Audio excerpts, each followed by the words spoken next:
नियतं कुरु कर्म त्वं कर्मजायो ह्यकर्मणः शरीरयात्रापि च ते न प्रसिद्ध्येद कर्मणः। अर्जुन, तू निर्धारित किए हुए कर्म को कर, अर्थात कर्म तो बहुत से हैं, उनमें से कोई एक चुना हुआ है, उसी नियत कर्म को कर। कर्म न करने की अपेक्षा कर्म करना ही श्रेष्ठ है, इसलिए कि करते रहोगे, थोड़ी भी दूरी तय कर लोगे तो जैसा पीछे बता आए हैं, महान जन्म मरण के भय से उद्धार करने वाला है, इसलिए श्रेष्ठ है। कर्म न करने से तेरी शरीर यात्रा भी सिद्ध नहीं होगी। शरीर यात्रा का अर्थ लोग कहते हैं शरीर निर्वाह। कैसा शरीर निर्वाह? क्या आप शरीर हैं? ये पुरुष जन्म जन्मांतर से, युग युगांतरों से शरीर की यात्रा ही तो करता चला आ रहा है। जैसे वस्त्र जीर्ण हुआ तो दूसरा तीसरा धारण किया, इसी प्रकार कीट पतंग से लेकर मानव तक, ब्रह्मा से लेकर यावन मात्र जगत परिवर्तनशील है। ऊपर नीचे योनियों में बराबर ये जीव शरीरों की ही तो यात्रा कर रहा है। कर्म कोई ऐसी वस्तु है जो इस यात्रा को सिद्ध कर देती है, पूर्ण कर देती है। मान ले एक भी जन्म लेना पड़ा तो यात्रा तो जारी है, अभी तो पथिक चल ही रहा है, वो दूसरे शरीरों की यात्रा कर रहा है। यात्रा पूर्ण तब होती है जब गंतव्य आ जाए।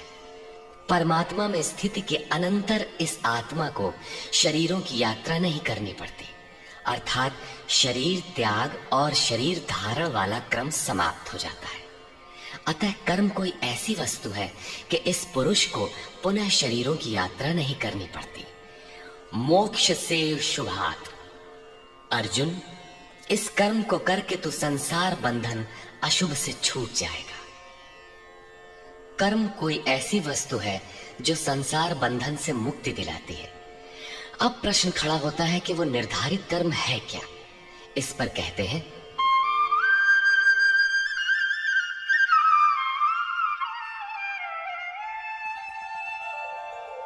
यज्ञार्थात् कर्मणोऽन्यत्र लोकोऽयं कर्मबन्धनः तदर्थं कर्म कौन्तेय मुक्तसंग समाचर। अर्जुन, यज्ञ की प्रक्रिया ही कर्म है। वो हरकत कर्म है जिससे यज्ञ पूर्ण हो। सिद्ध है कि कर्म एक निर्धारित प्रक्रिया है। इसके अतिरिक्त जो कर्म होते हैं, क्या वे कर्म नहीं है? श्री कृष्ण कहते हैं नहीं, वे कर्म नहीं है। अन्यत्र लोकोयम कर्म बंधनः। इस यज्ञ की प्रक्रिया के अतिरिक्त दुनिया में जो कुछ भी किया जाता है, सारा जगत जिसमें रात दिन व्यस्त है, वो इसी लोक का एक बंधन है, न कि कर्म। कर्म तो मोक्ष से शुभात, अशुभ अर्थात संसार बंधन से छुटकारा दिलाने वाला है। मात्र यज्ञ की प्रक्रिया ही कर्म है। वो हरकत कर्म है जिससे यज्ञ पूरा होता है। अतः अर्जुन, उस यज्ञ की पूर्ति के लिए संग दोष से अलग रहकर भली प्रकार कर्म का आचरण कर। संग दोष से अलग हुए बिना ये कर्म होता ही नहीं। अब हम समझ गए कि यज्ञ की प्रक्रिया ही कर्म है, किंतु यहां पुनः एक नवीन प्रश्न उत्पन्न हो गया कि वो यज्ञ क्या है जिसे किया जाए। इसके लिए पहले यज्ञ को न बताकर श्री कृष्ण बताते हैं कि यज्ञ आया कहां से, ये देता क्या है। उसकी विशेषताओं पर प्रकाश डाला और चौथे अध्याय में जाकर स्पष्ट किया कि यज्ञ क्या है, जिसे हम कार्य रूप दें और हमसे कर्म होने लगे। योगेश्वर श्री कृष्ण की शैली से स्पष्ट है कि जिस वस्तु का चित्रण करना है, वे पहले उसकी विशेषताओं का चित्रण करते हैं, जिससे श्रद्धा जागृत हो। तत्पश्चात वे उसमें बरती जाने वाली सावधानियों पर प्रकाश डालते हैं और अंत में मुख्य सिद्धांत प्रतिपादित करते हैं। स्मरण रहे कि यहाँ पर श्री कृष्ण ने कर्म के दूसरे अंग पर प्रकाश डाला कि कर्म एक निर्धारित क्रिया है, जो कुछ किया जाता है वो कर्म नहीं है। अध्याय 2 में पहली बार कर्म का नाम लिया, उसकी विशेषताओं पर बल दिया, उसमें बरती जाने वाली सावधानियों पर प्रकाश डाला, लेकिन ये नहीं बताया कि कर्म क्या है। योगेश्वर श्री कृष्ण ने कहा, अर्जुन, तो निर्धारित किए हुए कर्म को कर। अब प्रश्न उठता है कि निर्धारित कर्म क्या है जिसे हम करें। तब बताया कि यज्ञ को कार्य रूप देना कर्म है। अब प्रश्न उठता है कि वो यज्ञ क्या है। यहाँ यज्ञ की उत्पत्ति विशेषता बताकर शांत हो जाएंगे और आगे अध्याय 4 में यज्ञ का निखरा हुआ रूप मिलेगा, जिसे करना कर्म है। कर्म की ये परिभाषा गीता को समझने की कुंजी है। यज्ञ के अतिरिक्त दुनिया में लोग कुछ न कुछ करते ही रहते हैं। कोई खेती करता है तो कोई व्यापार, कोई पदासीन है तो कोई सेवक, कोई अपने को बुद्धिजीवी कहता है तो कोई श्रमजीवी, कोई समाज सेवा को कर्म मानता है तो कोई देश सेवा को। और इन्हीं कर्मों में लोग सकाम और निष्काम कर्म की भूमिका भी बनाए पड़े हैं। किंतु श्री कृष्ण कहते हैं ये कर्म नहीं है। अन्यत्र लोकोयम कर्म बंधना। यज्ञ की प्रक्रिया के सिवाय जो कुछ भी किया जाता है वो इसी लोक का बंधनकारी कर्म है, न कि मोक्षद कर्म। वस्तुतः यज्ञ की प्रक्रिया ही कर्म है। अब यज्ञ न बताकर पहले ये बताते हैं कि यज्ञ आया कहां से।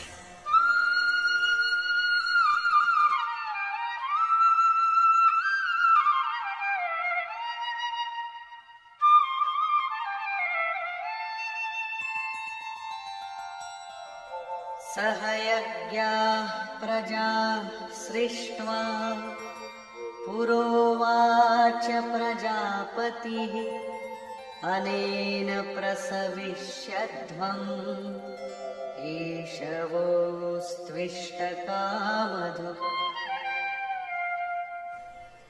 प्रजापति ब्रह्मा ने कल्प के आदि में यज्ञ सहित प्रजा को रचकर कहा कि इस यज्ञ द्वारा वृद्धि को प्राप्त हो।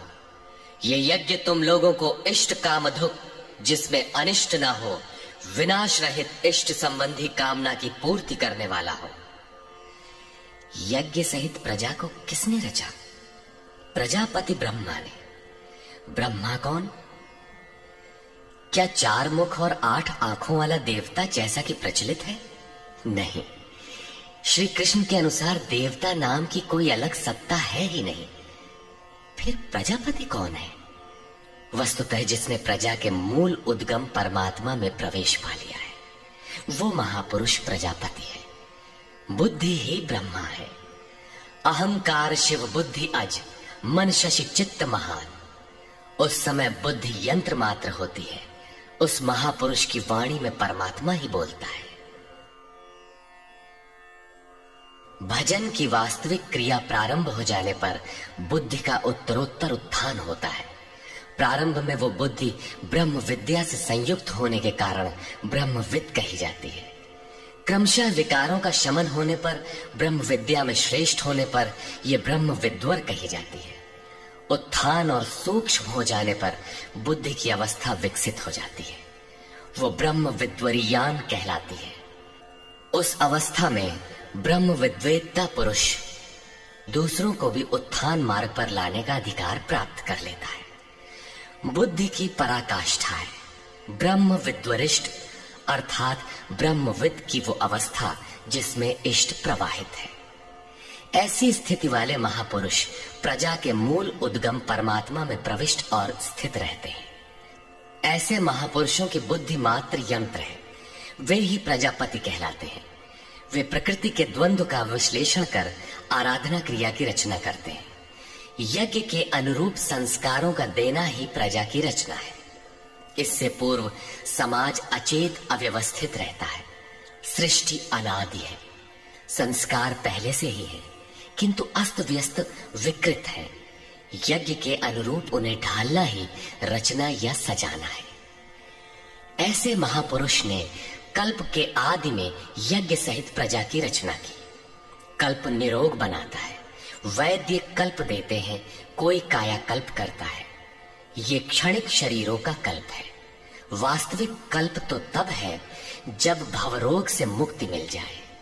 आराधना का प्रारंभ इस कल्प की शुरुआत है। आराधना पूर्ण हुई तो आपका कल्प पूरा हो गया। इस प्रकार परमात्म स्वरूपस्थ महापुरुषों ने भजन के प्रारंभ में यज्ञ सहित संस्कारों को सुसंगठित कर कहा कि इस यज्ञ से तुम वृद्धि को प्राप्त हो। कैसी वृद्धि? क्या मकान कच्चे से पक्का बन जाएगा? आय अधिक होने लगेगी? नहीं, यज्ञ इष्ट कामधु, इष्ट संबंधी कामना की पूर्ति करेगा। इष्ट है परमात्मा, उस परमात्मा संबंधी कामना की पूर्ति वाला है। प्रश्न स्वाभाविक है कि यज्ञ सीधे उस परमात्मा की प्राप्ति करा देगा अथवा क्रम क्रम से चलकर।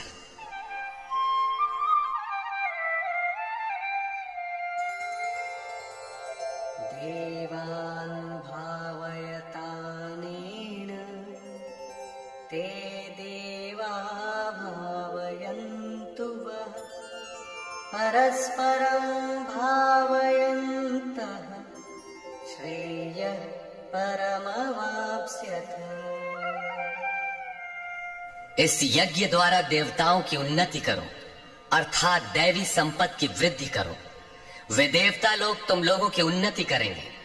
इस प्रकार आपस में वृद्धि करते हुए परम श्रेय, जिसके बाद कुछ भी पाना शेष न रहे, ऐसे परम कल्याण को प्राप्त हो जाओ। जो जो हम यज्ञ में प्रवेश करेंगे, आगे यज्ञ का अर्थ होगा आराधना की विधि। त्यों त्यों हृदय देश में दैवी संपत्ति अर्जित होती चली जाएगी। परम देव एकमात्र परमात्मा है। उस परम देव में प्रवेश दिला देने वाली जो संपद है, अंतःकरण की जो सजातीय प्रवृत्ति है, उसी को दैवी संपत्ति कहते हैं। वो परम देव को संभव करती है, इसलिए दैवी संपत्ति कही जाती है, न कि बाहरी देवता जैसा लोग कल्पना कर लेते हैं। योगेश्वर श्री कृष्ण के शब्दों में उनका कोई अस्तित्व नहीं है। आगे कहते हैं,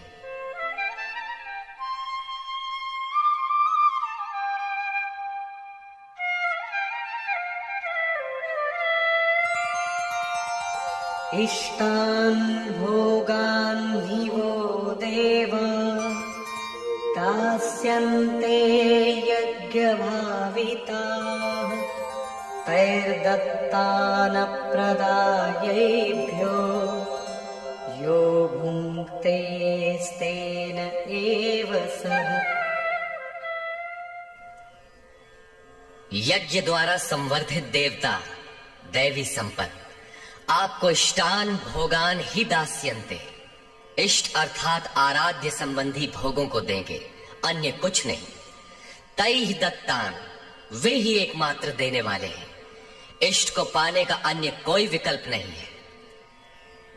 इन दैवी गुणों को बिना बढ़ाए जो इस स्थिति का भोग करता है, वो निश्चय ही चोर है।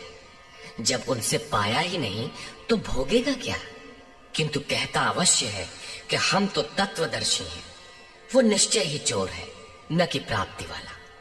किंतु पाने वाले क्या पाते हैं?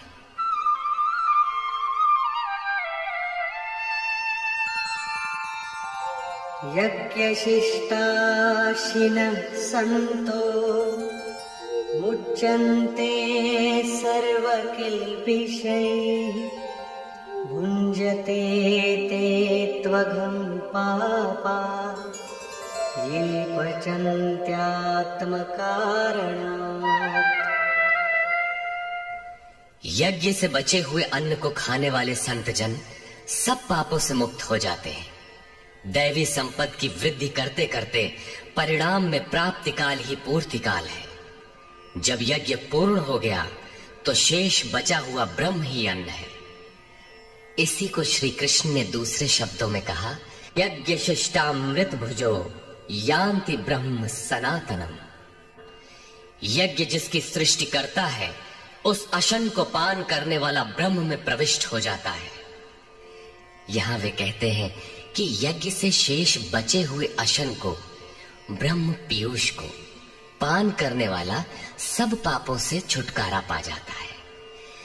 संत जन तो छूट जाते हैं, किंतु पापी लोग मोह के माध्यम से उत्पन्न शरीरों के लिए पचते हैं। वे पाप खाते हैं। उन्होंने भजन भी किया, आराधना को समझा, अग्रसर भी हुए, किंतु बदले में एक मीठी सी चाह पैदा हो गई कि आत्म कारणात् शरीर के लिए और शरीर के संबंधों को लेकर कुछ मिले। उसे मिल तो जाएगा, किंतु उतने भोग के पश्चात वो अपने को वहीं खड़ा पाएगा जहां से चलना प्रारंभ किया था।